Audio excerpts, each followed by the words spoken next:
तो नमस्कार। आज कक्षा 10 के जीव विज्ञान के अध्याय 7 नियंत्रण एवं समन्वय का दूसरा लेक्चर होने जा रहा है। पिछले लेक्चर में हम लोगों ने क्या देखा था?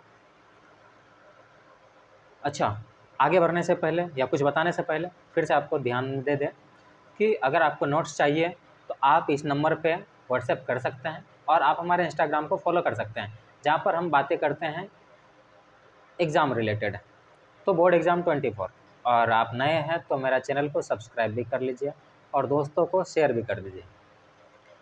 तो पिछले लेक्चर में हम लोगों ने नियंत्रण एवं समन्वय का अर्थ समझा था कि एक साथ ढेर सारे काम कैसे कर लेते हैं हम लोग, सोते सोते सांस कैसे ले सकते हैं और खाते खाते सांस कैसे ले सकते हैं, और आप जानते हैं उद्दीपन का मतलब क्या होता है, उद्दीपन कैसे क्या होता है, ये सब भी देखे हुए थे। और जंतुओं में नियंत्रण एवं समन्वय को कंट्रोल कौन करता है, ये सब देखे थे, जिसमें कि तंत्रिका तंत्र देखे हुए थे। तंत्रिका तंत्र जिसको हम लोग न्यूरॉन कहते हैं, और उसके बाद अंतःस्रावी जो कि क्या करते हैं, कुछ चीज़ को सिक्रेट करते हैं, निकालते हैं। उसके बाद हम लोग तंत्रिका तंत्र के बारे में पढ़े हुए थे, यानी कि तंत्रिका तंत्र को हम लोग न्यूरॉन कहते हैं, कैसे दिखता है वो सब चीज़ देखे हुए थे। ग्राही भी हम लोगों ने देखा था। ग्राही की तंत्रिका कोशिका के विशिष्ट सिरे पे क्या होता है, उपस्थित होता है ज्ञान इंद्रियों में। अच्छा, एक मिनट। ग्राही तंत्रिका कोशिका के विशिष्टीकृत सिरे होते हैं जो वातावरण से सूचनाओं को पता लगाता है। अब ये क्या होता है, ग्राही तंत्रिका कोशिका के यानी कि तंत्रिका यानी न्यूरॉन सेल्स के एक रिसेप्टर्स होते हैं जो क्या करते हैं कि वातावरण से आपको सूचना लेकर के पता लगाता है कि क्या चीज़ है आखिर। ये ग्राही हमारी इंद्रियों में स्थित होते हैं और जिससे हम लोग को पता क्या चलता है, जैसे कान में सुन पाते हैं, आँख से देख पाते हैं, त्वचा से मतलब फील कर पाते हैं, फील मतलब ठंडा गर्म को महसूस कर पाते हैं, नाक में हम लोग देख पाते हैं कि जो सेंट ले रहे हैं वो गटर का पानी है या फिर अच्छा पानी है या फिर किसी का छोड़ा हुआ है, और जीभ में से आप समझ ही रहे हैं क्या कर सकते हैं। अब चलिए हम लोग तंत्रिका कोशिका के बारे में डिटेल में पढ़ते हैं।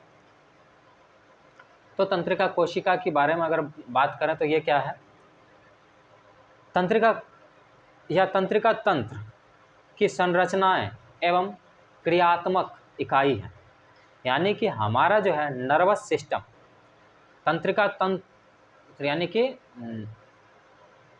नर्वस सिस्टम,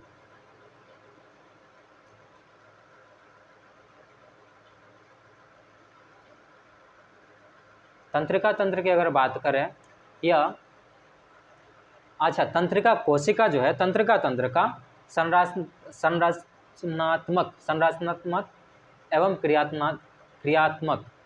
भाई हिंदी थोड़ा कम आता है पढ़ने के लिए, फिर भी कोशिश कर रहे हैं क्योंकि आप लोग को बेहतर तरीके से समझा सको, इसलिए हम इंग्लिश का सहारा ले रहे हैं। तो आप लोग मेरे मदद करेंगे बहुत, मुझे पता है, ठीक ना।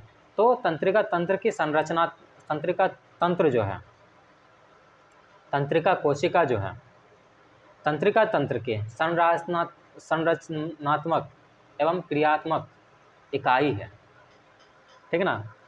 तो ये आप समझ रहे होंगे क्या है, ये संरचनात्मक है और ये क्रियात्मक है, ये इकाई है, यानी कि हम इसको अगर अंग्रेजी में कहें तो स्ट्रक्चरल एंड फंक्शनल, यानी कि एक शरीर को संरचना भी देती है और इसके बाद जो है ये क्रियात्मक है, यानी कि काम भी करती है, ऐसा इकाई है।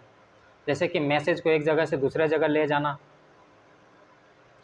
अब चलिए तंत्रिका कोशिका यानी न्यूरॉन के भाग पढ़ते हैं। तो तंत्रिका तंत्र क्या है आपको बता दें, तंत्रिका कोशिका क्या है, तंत्रिका तंत्र क्या इकाई है। अब तंत्रिका कोशिका का कुछ भाग हैं, उसको हम लोग देख लेते हैं। पहला है द्रुमिका। कोशिका काई से निकलने वाली धागे जैसी संरचनाएं जो सूचना प्राप्त करती हैं। तो देख लीजिए, हम थोड़ा सा बनाने की कोशिश करते हैं यहाँ पर और आप इसे समझने की कोशिश करेंगे,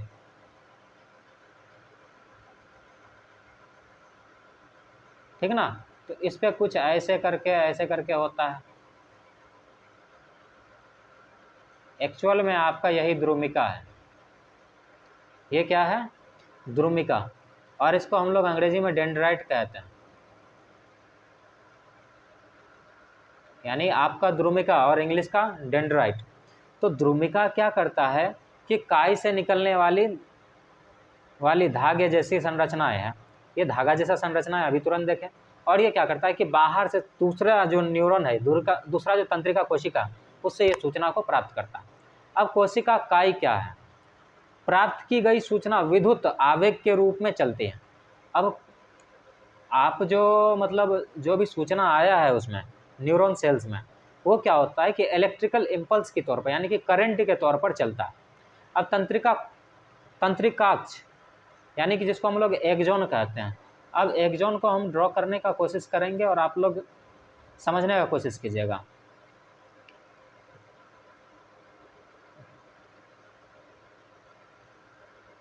अब देख लीजिए, ये एक्सॉन हो गया आपका, ये एक्सॉन है, और लास्ट में कुछ ऐसे करके होते हैं, ठीक ना।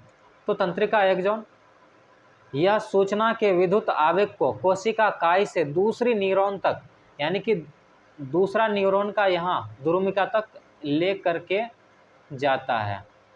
समझे बाबू, ये सवाल है। तो यानी तंत्रिका काक्ष यानी कि एक्सॉन जो है, ये क्या करता है कि इस एक तंत्रिका तंत्र से दूसरे तंत्रिका तंत्र की तरफ मैसेज को ले जाता है, वो भी कैसे, विद्युतीय तौर पर। अब चलिए डायरेक्ट, लेकिन याद रखिएगा कि डायरेक्ट दूसरे द्रुमिका में नहीं जाता। तो चलिए अंतर्ग्रथन, ये क्या होता है, यानी साइनेप्स क्या है।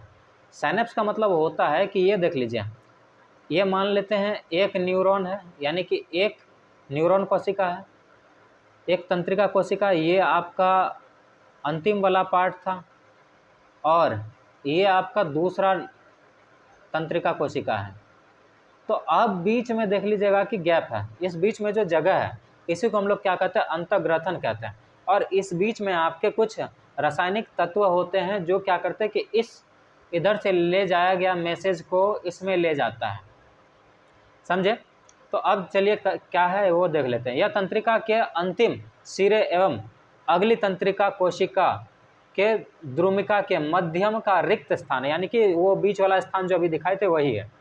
यहाँ विद्युत आवेग को रासायनिक संकेत में बदला जाता।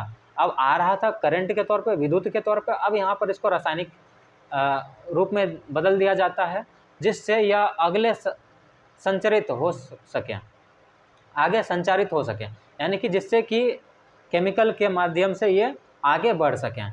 आगे को फिर लेकिन वो केमिकल के माध्यम से अगले द्रुमिका तक जाता, फिर वहाँ पर जो अगले कोशिका में करंट के जैसे चलने लगता, और जहाँ जहाँ ये अंतर्ग्रथन मिलता वहाँ पर वो केमिकल के तौर पे काम करने लगता। अब प्रतिवर्ती क्या है, प्रतिवर्ती क्रिया क्या है ये देख लेते हैं। किसी उद्दीपन के प्रति तेज व अचानक की गई अनुक्रिया प्रवृत्तीय क्रिया कहलाती है। उदाहरण, किसी गर्म वस्तु को छूने पर हाथ को पीछे हटा लेना। एक बार जाकर के गर्म तवा को छू लीजिएगा, ये सब चीज़ समझ में आ जाएगा। गर्म तवा छुए, उसके बाद जो है आप क्या किए, तुरंत से हाथ को हटा लिए। इसको हम लोग क्या कहते हैं, प्रतिवर्ती क्रिया। इसको क्या कहते हैं, इसको क्या कहते हैं, प्रतिवर्ती क्रिया। ठीक ना। थोड़ा हिंदी पढ़ने कम आता है भाई साहब, आप लोग मैनेज कीजिएगा। बाकी हम समझाने का कोशिश कर रहे हैं, समझाने का बेहतर कोशिश कर रहे हैं, ठीक ना। प्रतिवर्ती चाप क्या होता है, प्रतिवर्ती क्रिया के दौरान विद्युत आवेग जिस पथ पर चलते हैं उसे प्रतिवर्ती चाप कहते हैं। अब जिस रास्ते से जा रहा होता है उसे हम लोग क्या कहते हैं, प्रतिवर्ती चाप। क्या कहते हैं, प्रतिवर्ती चाप कहते हैं। समझे। ये मैसेज जिस रास्ते से जा रहे हैं उसको हम लोग क्या कहते हैं, प्रतिवर्ती चाप कहते हैं। ठीक ना। तो आगे यह देखिए क्या है, अनुक्रिया क्या है। अनुक्रिया का मतलब होता है क्रिया, कोई भी क्रिया, है ना। अनुक्रिया मतलब क्रिया। तो अनुक्रिया 3 प्रकार के होते हैं, जैसे ऐच्छिक, उदाहरण में क्या है, बोलना, लिखना। अब आपके इच्छा होगा तब आप जाकर के बोलिएगा या लिखिएगा, ठीक ना। तो देखिए ऐच्छिक क्या है ये समझ लेते हैं। अगर मस्तिष्क द्वारा नियंत्रित की जाती है, यानी कि आगे का मतलब फोर ब्रेन, के द्वारा जो आपका काम को कंट्रोल किया जाता है, यानी कि अगले वाला मस्तिष्क के अगले भाग से जो भी काम को आपको कंट्रोल किया जाता है उसको हम लोग कहते हैं ऐच्छिक।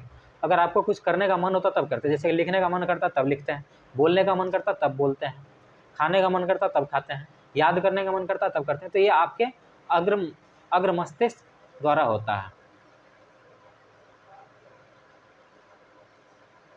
अब अनैच्छिक मध्य एवं पश्च मस्तिष्क द्वारा नियंत्रित की जाती है, यानी कि बीचला और पिछला, बीच वाला और पीछे वाला ब्रेन जो है इस चीज़ को कंट्रोल करता है। जैसे सांस लेना, दिल का धड़कना, ठीक है ना, पेट में मतलब HCl का निकलना, अग्न्याशय से केमिकल निकलना, अमाशय से केमिकल निकलना, ये सब चीज़ को कौन कंट्रोल करता है? अनैच्छिक। तो इसको हम लोग देख लीजिए, अगर अंग्रेजी में कहने चले तो ऐच्छिक को हम लोग कहते हैं वॉलेंट्री एक्शन, और अनैच्छिक को कहते हैं हम इनवॉलेंट्री। अगर लिखना चाहे तो लिख लीजिएगा, हम लिख दे रहे हैं यहाँ पर वॉलेंट्री, VOULNTRY, ठीक ना, INVOLNTRY, ठीक, वॉलेंट्री और इनवॉलेंट्री। अब प्रतिवर्ती क्रिया मेरु रज्जु द्वारा नियंत्रित की जाती है। उदाहरण, गर्म वस्तु छूने पर हाथ को हटा लेना, ये क्या है? प्रतिवर्ती क्रिया। गर्म वस्तु को छुए, हाथ को हटा लिए, तो ये किसमें आ गया? प्रतिवर्ती क्रिया। चलिए, प्रतिवर्ती क्रिया की आवश्यकता क्या है इस दुनिया में? समय कितने हो गए? 11। चलिए 2 मिनट और, इसके बाद ये लेक्चर को यहीं ख़त्म करेंगे, इसको पढ़ कर।